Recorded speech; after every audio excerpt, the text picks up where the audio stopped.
guys, welcome to part 2 of this week's Coffin Hero Show, taking you through all the single issues into the store this week, and it is a massive week.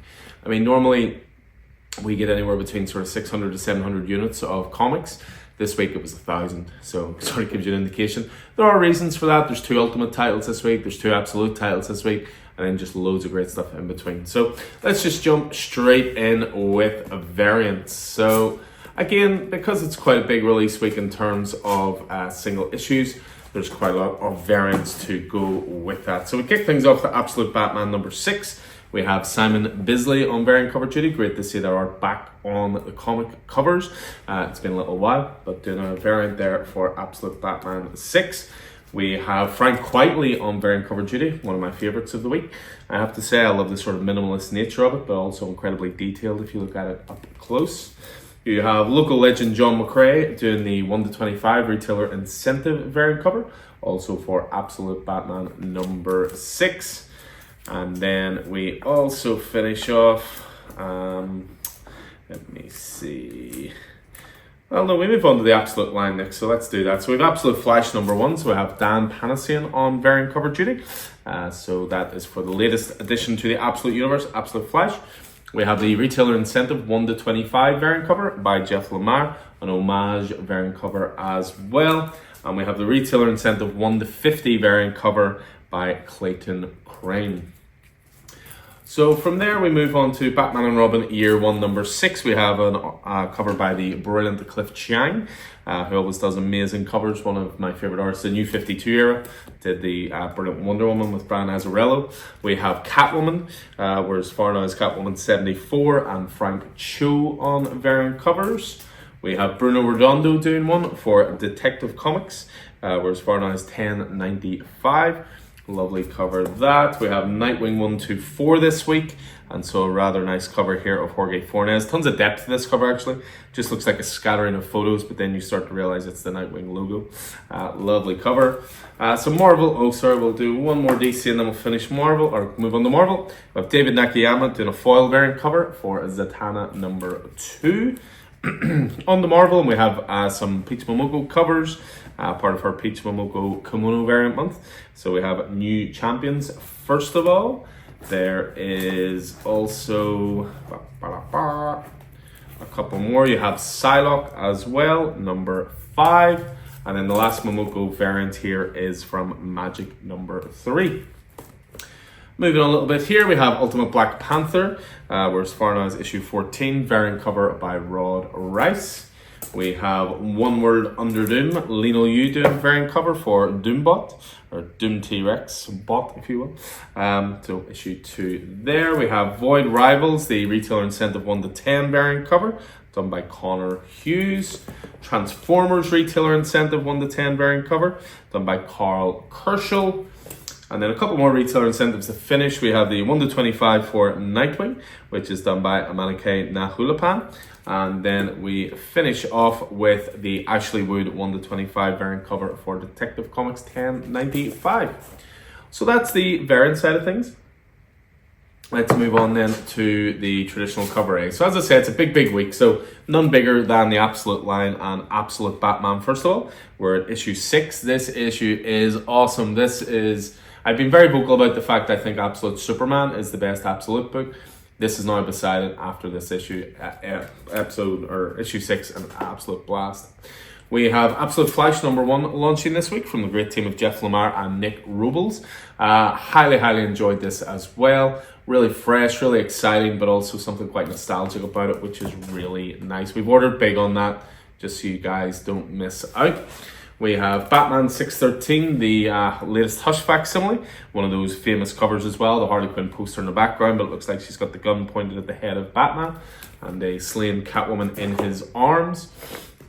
We have Batman and Robin Year 1, number 6, so continuing on with the Mark Waid, Chris Samney Maxi series. Batman Superman World's Finest, whereas far now is issue 37. Mark Waid continued to enjoy himself with some Silver Age World's Finest goodness. We have Catwoman, number 74, as I was saying before. So you've got Torun Grombeck continuing to write on Catwoman. Another big one this week is definitely DC times Sonic the Hedgehog. It's always great to see an all ages big title released. You know, you'll get something out of this whether you're a seasoned reader or whether this is your first ever comic.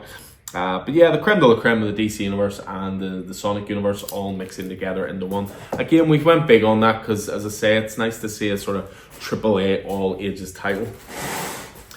Next up, we have Detective Comics 1095. I mentioned it before in the variant section. Tom Taylor continuing his run here with Mikael Yannon on art. We have another big title, which is New Gods number 4. Ram V and Evan Cagle continuing their exploration of the fourth world. And that book's just getting better by the issue. It's sort of a typical Ram thing in a way when he's doing his ongoing. It's a bit of a slow build, but once it gets going, it's such depth to it. Nightwing 124. So Dan Waters and Dexter Soy continuing on with Dick Grayson. We have The Question number 5. All along the Watchtower, so continuing on this mini-series. I believe it's going to be 6 in total. 2 more from DC. We have Titans, number 21, John Layman and Pete Woods on that. And another class one this week is Zatanna, number 2 from Jamal Campbell, both writing and drawing. So we move from there and on. Oh, sorry, there is one more DC I should say, which is a miracle this is even in the store. Superman, The Last Days of Lex Luthor, number 2. So this is a book written by Mark Waid, art by Brian Hitch. Issue 1 launched what seems like genuinely a year ago. The book wasn't ready to continue after that, but apparently it's now all finished. So issue 2, if you've been waiting, it is real. It's not a mirage. We have it in store. So on the Marvel, we have Avengers number 24, Jed MacKay continuing on with the premium Marvel team. We have Daredevil Unleash Hell number 3. You'll see Muse is making an appearance in this, or what looks to be a Lady Muse. Eddie Brock Carnage number 2 is this week. Charles Soule, Jesus Says. Love the first issue of this. Proper dark, proper adulty symbiote violence there. We have Exceptional X-Men number 7. Which is linked to the X-Manhunt storyline. It's under the term of Collateral Damage. There we have Fantastic Four number 3. The facsimiles continue on for Fantastic Four. So where's Far Now's issue 3? Say that 5 times fast. We have Magic number 3. J. Scott Campbell continuing to do covers here. Jermaine Peralta in the interior art. But yeah, issue 3, we have Miles Morales Spider-Man, which is as far as issue 31, part of a storyline called Pool's Blood, part 4, little Deadpool team up. We have New Champions number 3, continuing on with the superhero team, including Miles Morales, Miss Marvel, and Nova, and a few others. One World Under Doom, definitely a big one this week as well. Rand North on writing, RB Silva on art. Continuing on the Marvel event, we have Psylocke number 5. Alyssa Wong continuing on with the mini-series. Ultimate Black Panther number 14. Brian Hill continuing on with the Wakanda leg of the Ultimate Universe.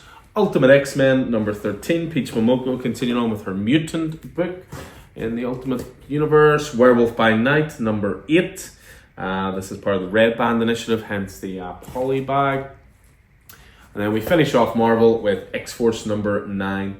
Jeffrey Thorne, Marcus Toe on art. And as you'll see, well, maybe not from there you won't, but that's part 6 of 7 of X-Man Hunt also. So we'll finish off then with the independent stuff. So first of all, we've got The Hive, which is the second issue of this Image series. I jumped on this predominantly because Mike Henderson, who is the nail-biter artist, is on art. Out of Alcatraz, this looks great. Christopher Campbell, Tyler Crook, going back to the true stories of people who may or may not have escaped Alcatraz Island. We have The Rockefellers this week, issue 4, continuing on the new Ghost Machine title. Peter J. Tomasi on writing and Francis Manapul on art. Sonic the Hedgehog number 77 is out this week as well. Sonic titles are getting more and more popular in store. The biggest indie book of this week is definitely Assorted of Crisis Events. Dennis Camp on writing duties here. This is awesome, first of all. Second of all, it's sold out before it's even released in terms of printing, print runs from the supplier. Second, prints already been solicited. Expect this book to be the joy of scalpers. So We've ordered in a good few copies of it. There's quite a few guys having their pull list as well, but they'll all be cover price. So yeah, get your butt in here for those. We have TMNT Mutant Nation number 5, so the very last issue of that one. Walking Dead 109, Walking Dead Deluxe, Kirkman and Charlie Adler, Dave McKeag on colors, of course. And then just a couple more to finish off. We have Transformers number 18, the end of the 3rd arc, Daniel Warren Johnson writing, Jorge Corona on arts. And then 2 to finish, I believe. We have G.I. Joe number 5, so Joshua Williamson, Tom Riley continuing to expand their side of the Energon universe. We finish off then with Geiger number 12, Jeff Johns and Gary Frank. So yeah, as you can see, a massive amount of titles this week. Pull lists are, of course, all organised and ready for collection. So pop in and grab those whenever you can. Check out our video before this one, which is all of the new stuff into the store in terms of graphic novels. Again, a big week there. And outside of that, we'll just look forward to seeing you in the store throughout the week. So until then, guys, take it easy.